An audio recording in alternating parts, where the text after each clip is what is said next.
Okay, you guys, so K Michelle is not playing any games with Tamar Braxton.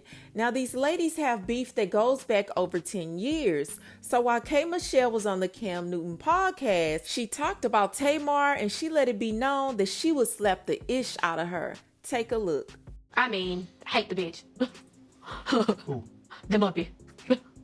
And even till this day, when Beyonce sent me flowers and everything, she subliminally, but not subliminally, talked about me and everything. When I go through bookings and everything, it's always her name. Don't book her for shows. So you're attempting to even stop money for how I take care of my child and everything. All because of what? All because you ain't got no edges. All because of your sister really the star. This is what this is about. All because of the man that you love tried to talk to me before you, in the middle of you, and after you. All because I'm from the country, but you are the bumpkin. It is always something with this loudmouth coyote. And I mind my business. I don't say much. I don't say anything, Cam. But as soon as I say something, it is this and that. I'm to the point, I am for Women United and all of this. Cap. No, I am. Cap. I swear for cracks and cheese. I'm for Women United, but I'm telling you what, that will slap the fuck out of her. You can't do that. You can't do that. Yes, I can. So if you're wondering how this beef got started, this all started back in 2012 when K Michelle came out and admitted that Toya's husband Memphis would be abusive towards her when they were in a relationship. The label. Really? About 6 months later, we started to date, and it wasn't a bad relationship until one day he flipped and he beat my ass. All I know behind the scenes from the record labels and everywhere, they knew the truth. When business is involved, no one cares if you hurt. Everybody wants you to sing, shut up, and make the money. He bought chains. So you got your fans like, where's the music? Oh, she's a flop. What's going on? Nobody understands. No, I'm caught in the middle right now, working with new people. I still have to fight down this stereo. So Toya, who was married to Memphis, did not believe her. Rashida, who is Toya's friend, didn't believe her, and Tamar. But it later came out that K Michelle was telling the truth. Now, while everyone assumed K Michelle was lying, Tamar and K Michelle ended up in a Twitter beef. But in 2015, they joined the stage with Patti LaBelle at the BET Awards, and Tamar even apologized to K Michelle.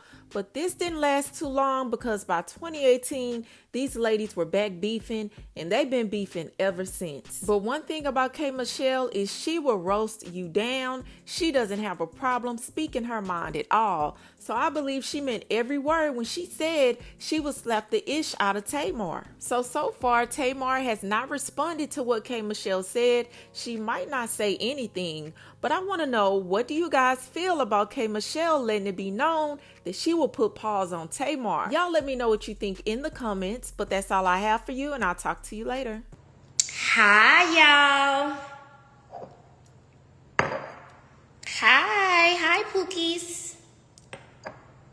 Good morning, y'all. Good morning. Good morning.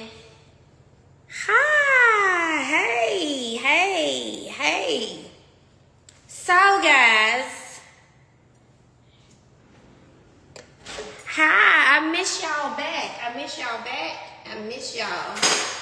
y'all so much. I miss y'all back. Good morning, y'all.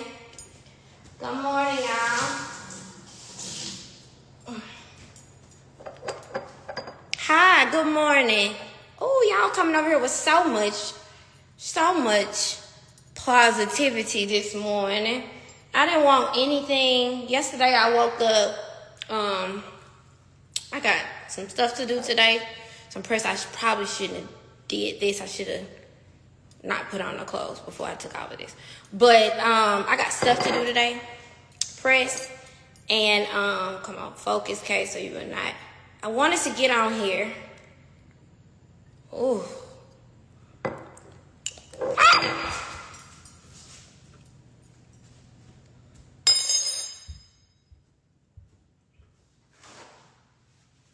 Why the hell I did that? I knew I was gonna do that. Look.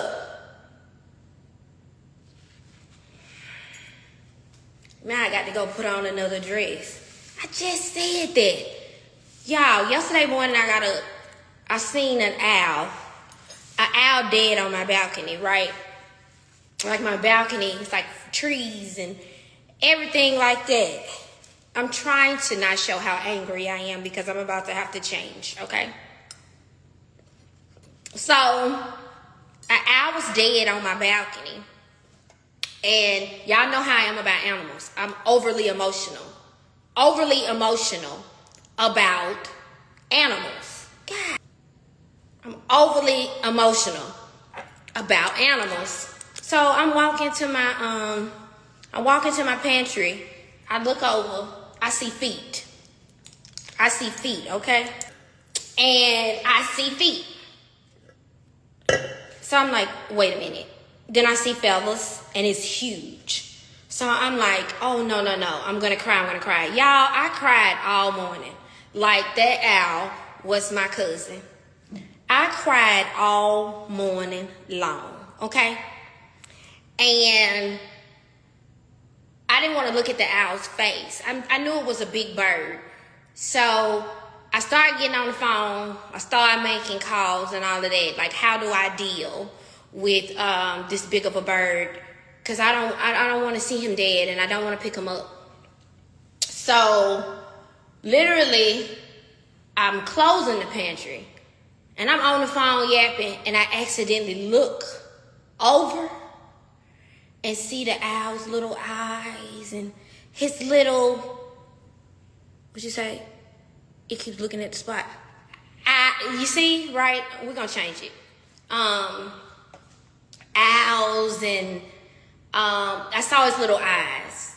Y'all, that tore me up. He looked so peaceful at rest. But let me tell you the biggest takeaway from that. It was, I Googled, if you walk into a dead owl, or if a dead owl is at your house, what does it mean? Well, my friend also sent me something. It means a chapter has to close. If you see a dead owl or a dead owl is at your house, it means a chapter has to close. And it means that a new has to begin. But the chapter has to close and a new has to begin. And there's a lot of y'all on this live right now that are holding on to old things. You're holding on to your own self because of your old self, because of comfortability. You're holding on to a man that you don't need to hold on to. You are holding on to a friendship or to a friend that is not even your friend. You holding on to how people expect you to be or what it is supposed to be. You're holding on to a lot of things. And I said, God has a sense of humor when it comes to me. He literally has to do big, grand gestures for me to, wake up and for me to get it together. You know what I'm saying?